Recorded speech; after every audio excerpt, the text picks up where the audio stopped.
Welcome to Autism Weekly, the podcast that discusses autism news, current events, and inclusion. Each week, we welcome a guest to the program to share their unique perspective and expertise as it relates to the fascinating world of autism. I'm your host, Jeff Skibitsky. I'm the founder and president of ABS Kids. I've been in the field of autism and applied behavior analysis as a clinician and advocate for nearly 2 decades. The Olympics are in full swing right now in Tokyo. I know that my family is glued to the television every night, which makes this week's podcast especially timely. We're excited to talk with the behavior analyst, Mariah Alden, about the amazing ways the Special Olympics helps individuals with intellectual disabilities and neurocognitive disabilities, including autism, across the world. Special Olympic athletes find success, joy, and friendship as a part of a global community. So for those on the spectrum, sports can be used as a tool to help teach and generalize social skills, as well as focus the fine motor skills that are necessary for development. The benefit found by both volunteers and by athletes seems to be infinite. And I think that Mariah is going to be able to shine a light on this. So let's get into it. Welcome to the podcast, Mariah. Thank you. So can you give me a little bit of a background? Because it sounds like you found Special Olympics before you found your current career path. And can you tell me about, how you fell into volunteering for the Special Olympics? Yeah, absolutely. So after I graduated high school, I was just looking for a summer job and started to work for this adaptive recreation camp in Northern Virginia. And a lot of the kids I was working with at this camp were super involved in so many different cool programs and camps and groups. And the one that a lot of the kids were most excited for was Special Olympics. They would ask all the staff to come, and their peers were all excited for them and were asking if they could come watch. And just some of the staff I worked for mentioned that they had volunteered with Special Olympics. So I just kind of jumped on the bandwagon and started helping out. And for our listeners, Mariah, can you give me a little bit of a description of what adaptive rec is? Just because putting it into perspective of Olympics, you're talking about, these are all huge competitions. But what is adaptive recreation? So the camp that I worked at was a summer camp for kids with disabilities, anywhere from ages, 2 to as old as, I think we had some 18-year-olds. And it was just a place for them to come and socialize and kind of get that cool summer camp experience that typical individuals get. And that's kind of hard to come by, I've realized, in this community. So they would come and they would just do a lot of sports. We had talent shows, different things, just a bunch of different ways that they could participate. So that's kind of what that camp was. And it was really, really amazing and really drove me to this field. When I think about adaptive recreation, I think about the Special Olympics, my mind automatically goes to, okay, I'm watching the Olympics right now. I see all these events going on.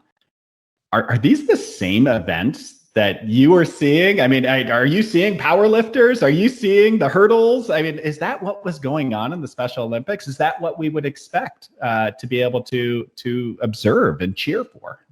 Yeah, absolutely. I mean, I was definitely at the state level volunteering. So a lot of the sports that I helped out with was basketball. Basketball was a huge one that a lot of the individuals that I worked with were super passionate about. But yeah, they have very typical sports like softball, basketball, volleyball, but then absolutely insane sports like alpine skiing, sailing, powerlifting, all of that stuff, which is just beyond my wildest dreams. So it's really, really cool what they have available. And I mean, that's just a small list of the sports that in the programs that Special Olympics has to offer. Wow, that's got to be so empowering for these athletes and their families to be able to say, I want to compete in this sport. I see this sport on TV. I'm going to dedicate myself to be able to compete at the highest level, which is, I guess, the Special Olympics. Yeah. And I am going to excel. That's so cool. Mm-hmm. It really is. And seeing that passion and that spark is so cool. I'm the oldest of five, and my siblings and I all played sports and found our passions, and we're all big into competitive sports. So seeing that translate into this community that I love and I'm so involved in, both personally and professionally, was really cool. Now, when I watch my children play sports, I see their joy. I see at times they get super upset because they didn't compete the way they were hoping to be able to do. When you were volunteering, what sort of experiences resonated with you? So I think for me, it was the involvement that really sparked my passion and that I saw. It just would bring entire communities together. And the support for these individuals started to pour from the woodwork. It was really incredible. And kind of what you talked about, you watching your kids and being able to relate to that and help them through that, it's incredible. So it brought families together.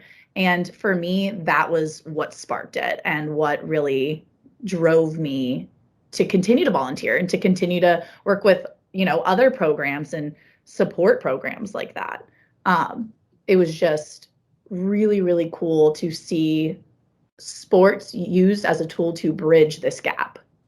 Yeah, and sports are so valuable that way. And I'm going to challenge you now, Mariah, is that I would love to hear, because for each of our families, and everybody who out there might think about volunteering or participating or even being a fan and going out and cheering on all these adults and children that are competing, is, can you give me a story? Can you paint the picture of maybe an athlete that you observed or that you helped that kind of made your heart beat a little bit faster or kind of brought you to tears or anything like that? Do you have that story to kind of bring back to the group?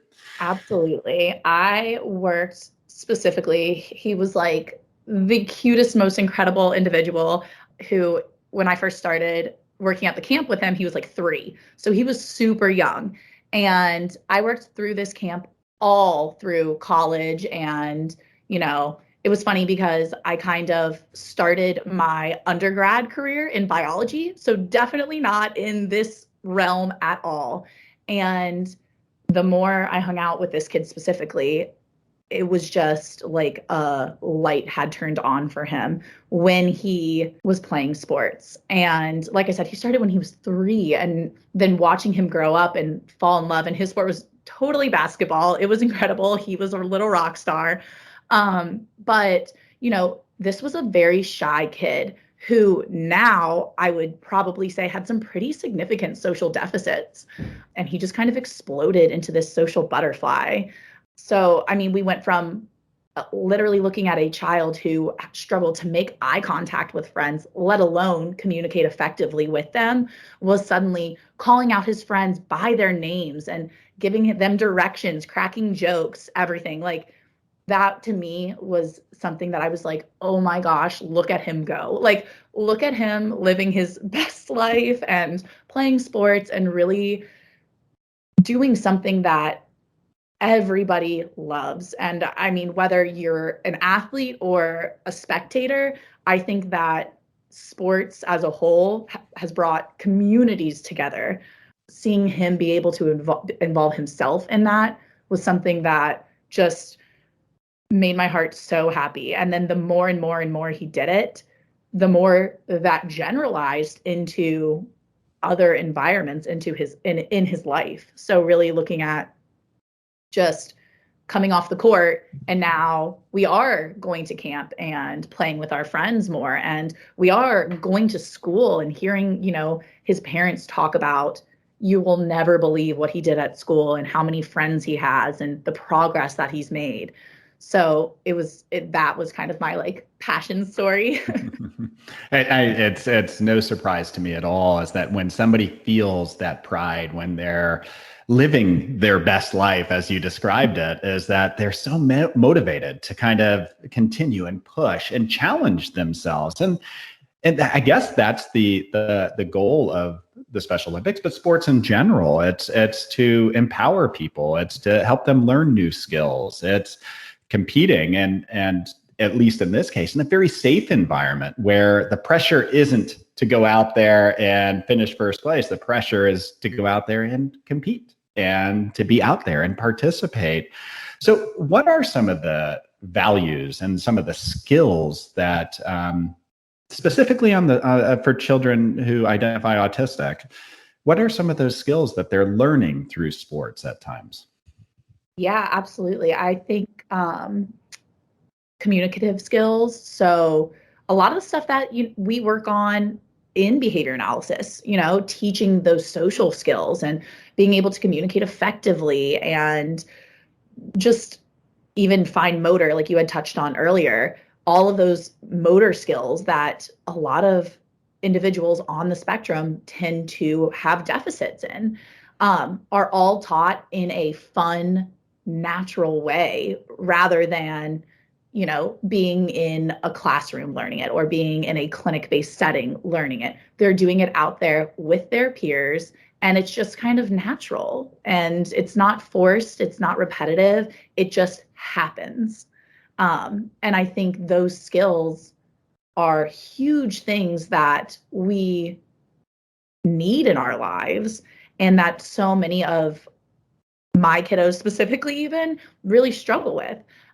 So giving them an outlet to use and practice and develop those skills and then generalize it is incredible. And it really you can see it translate from a center-based setting into the natural environment when they're able to participate in sports like this.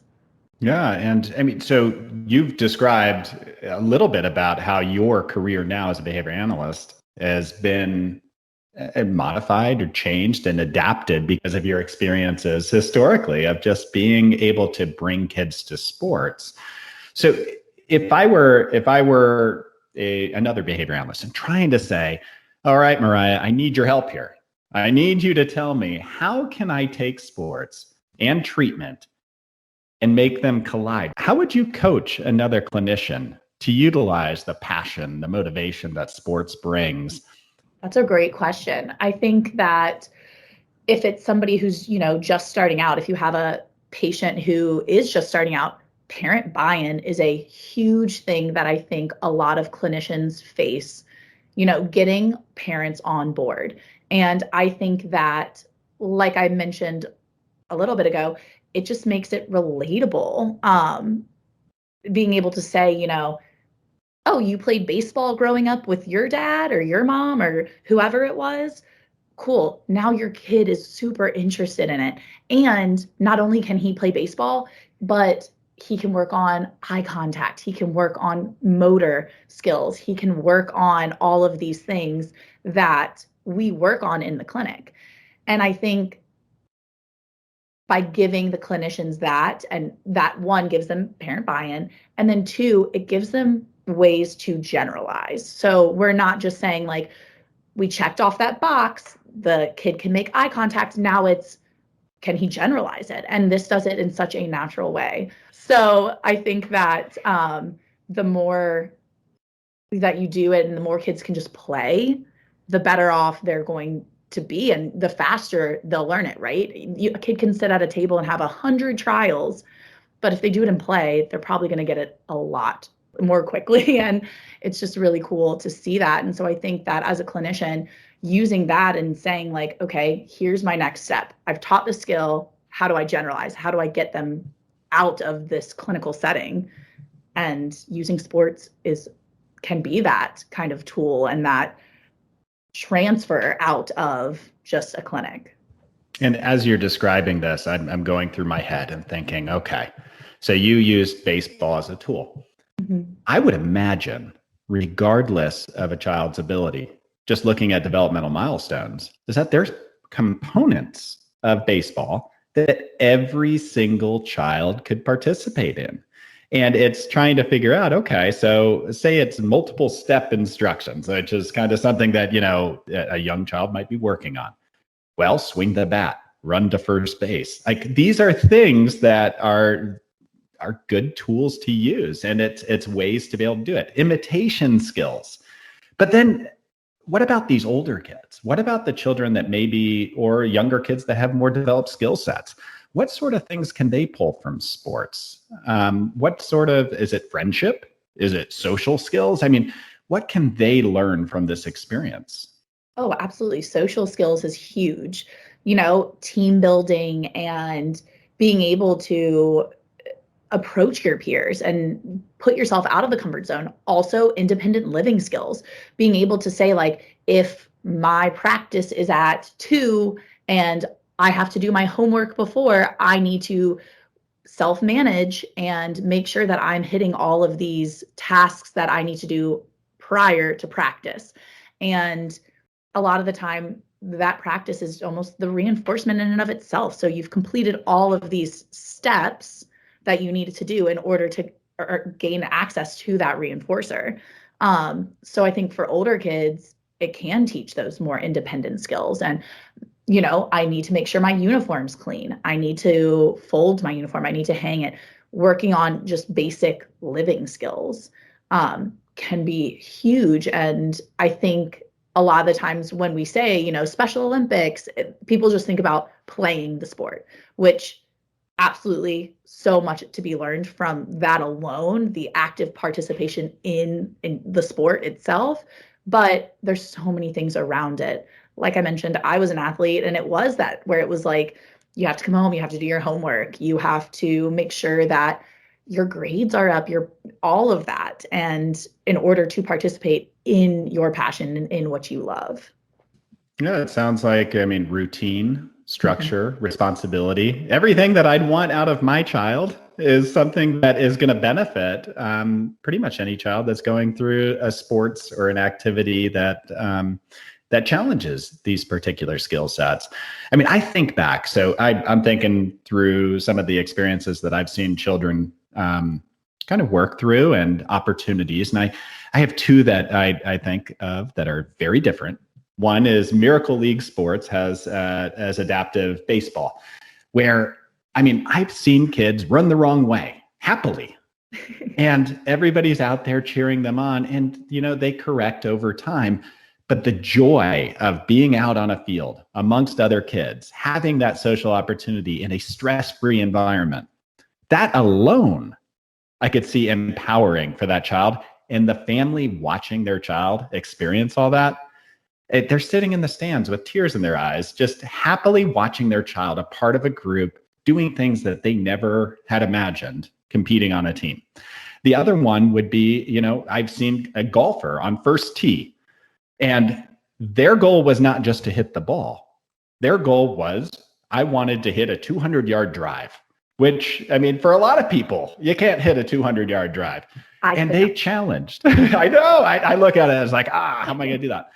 But they challenged, and it's setting those goals. And goal setting, no matter who you are, is a super important skill to have. And it's giving some self-determination. So, with these things that are out there, how do parents identify, is my child able to play, or do they have a passion for a specific sport, or how do I enroll them in it? Are there resources? Walk me through this process. Yeah. In terms of, do they have a passion for it? I was very lucky. My parents just kind of let us do our thing and supported us and tried out any sport we wanted. It could be, underwater basket weaving, and they would be like, yes, go for it, try it. And I would, and have told parents who inquired, do the same thing. Just let your kids play. See what they like. If they're super into swimming and they're, little water babies, try it out, let them swim. I think in terms of finding those programs, if you're looking, specifically through Special Olympics, each one they have different locations in every state and just across the nation and even internationally. So I would go on their website. You can check that out. Otherwise, if you are not looking just at Special Olympics alone, there are so many programs, even those that aren't, they might not be adaptive programs. try them out and see and talk to them, talk to the people who facilitate these programs and say, I have an individual who has special needs and they might have a certain diagnosis, but they want to play. What can I do? How can we play, and can we join this incredible team or sport or whatever it is program that you are setting up and you're organizing? So there's so many different things across the nation and so many different places that you can look to for these resources. And it sounds like even locally is that if there's a team out there, the worst thing to do is to remain quiet and not ask. The best thing to do is say, how can we make this? There's always a solution. So how can I get my child engaged?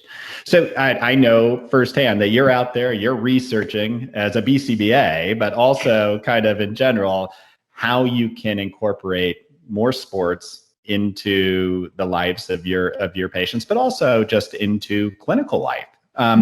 So now paint the picture for me. What is it that you would challenge the ABA field and maybe even clinical programs to do to create more opportunity that maybe is easier for these kids? Is it creating your own leagues? Is it, what is it? What should we be doing? Yeah, creating your own league, that would be incredible. I would love nothing more than that. But so the first thing I did was challenge myself to look at the VB map. Let's look at it and let's look at these milestones. How can I make them more fun? How can I pull sports into them? Okay, it's, 3 exchanges with a peer. Done. Let's go outside and kick a ball back and forth. Let's, use sports as a way to pull in these skills. So in terms of the ABA field, I would say start there. Start at the basics. Let's use these assessments that we have and we utilize every single day to be the platform to jump off of, so to speak. And after that, yes, I think that, start a team in your center, in home, like if you're a home clinician, have neighbors, have the YMCA, have whatever it is that you have at your disposal, and utilize it and say, hey, we're playing kickball tomorrow, come join. Or if you're a center-based one, I know here at our center, we do a lot of like social games, or we do game night some nights, and it's moving away from board games into more like an active gameplay, which I think is great. So it's like, let's play handball, let's play soccer, let's play volleyball, let's do all these things and just expose them to it. We're not forcing them to play. It's just there if you want to. And so I think that is the first step, is being creative. I challenge the ABA field as a whole to just be a little more creative in our practices and in what we do. We have the skills and we have the foundational knowledge. Now let's use it in creative and different ways. Yeah, you articulate that challenge really well, is that ultimately, as a clinician, our job is not just to create skills for somebody. It's not just to build a list of things or accomplishments a child can do. It's finding useful ways for them to be able to contribute back into the environment the way that they want to, which means generalizing. And what better way than an already built community of sports to be able to generalize communication skills, generalize all these physical skills that they're learning, the cognitive skills. Sports challenges that. So why not teach and move it into those environments? I think that is wonderful advice for everybody. What would your advice be to families who are trying to juggle everything? They're trying to juggle school, treatment, their other children, daily life. How would you help them to understand where sports could potentially fit in that mix?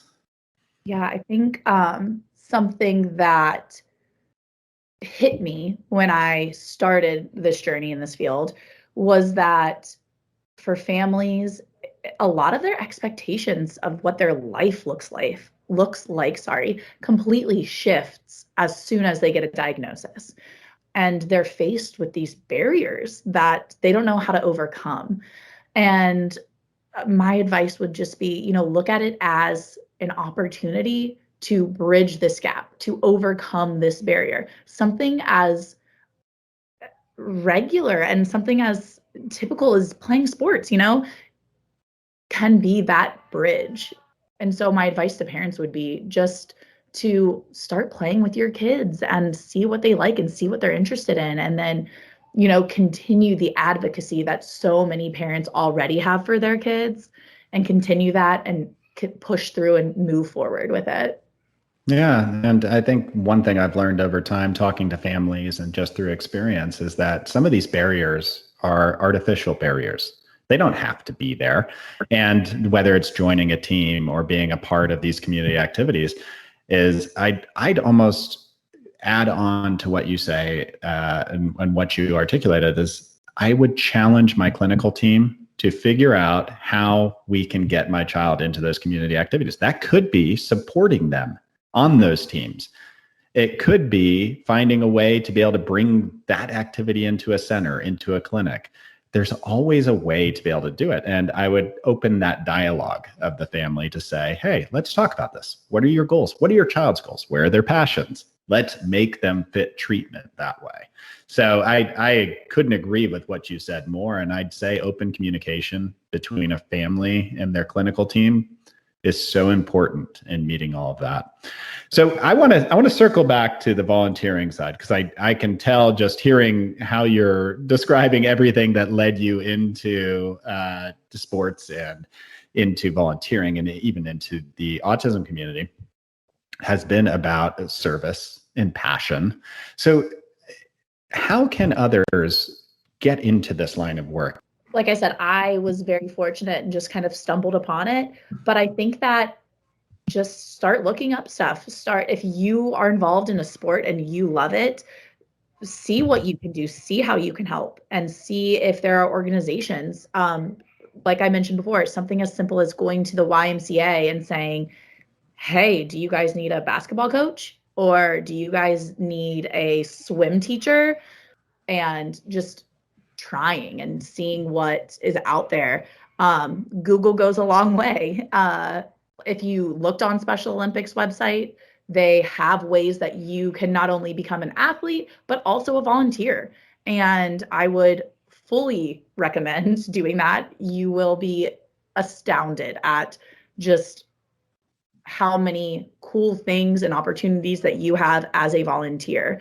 And it gets you involved in more ways and within the community. And, as a clinician, it's great for me because when my families ask, well, what else can I do? How else can I get them involved? I have this resource. I can say, here, check this out. Look at this sport. Look at this activity. Look at this program. What do you think? And I think that it's also strengthened my resolve in my job and in this community as a whole. And so I think that if you want to volunteer and you want to help, start at the very basic of what you love and go from there. I think that there is this big open window to feel like you can give back to the community and kind of complete that service-oriented feeling that maybe drove you to it, but do so in a way where you can continue to develop and help somebody else to be able to open up new doors. I appreciate you taking the time today and going through and giving us your experience and sharing everything, because what I'm hoping happens out of this is that we have more families willing to go out there and enroll their children into sports. We have more clinicians thinking out of the box on how they can use sports and community to create more opportunity for kids. And then as a community is that we become more open and we have our arms wide open, willing to bring these children in and these young adults into every walk of life, every opportunity that we'd want our own children to have. So thank you so much, Mariah. I appreciate you taking the time. And once again, I feel like I've learned so much more every single time I chat with somebody. Thank you. I really appreciate it. And yeah, I would love to see just a community full of people from all walks of life, all diagnoses, everything come together. And I think that sports can really be that tool. Thank you for listening to Autism Weekly. We hope you tune back in next week to learn more about autism in the real world. Autism Weekly is now found on all the major listening apps, including Apple Podcasts, Google Podcasts, Stitcher, Spotify, Amazon Music, and more. Subscribe to be notified when we post a new podcast. Autism Weekly is produced by ABS Kids. ABS Kids is proud to provide diagnostic assessments and ABA therapy to children with developmental delays like autism spectrum disorder. You can learn more about ABS Kids and the Autism Weekly podcast by visiting abskids.com. Thanks for tuning in. See you again next week.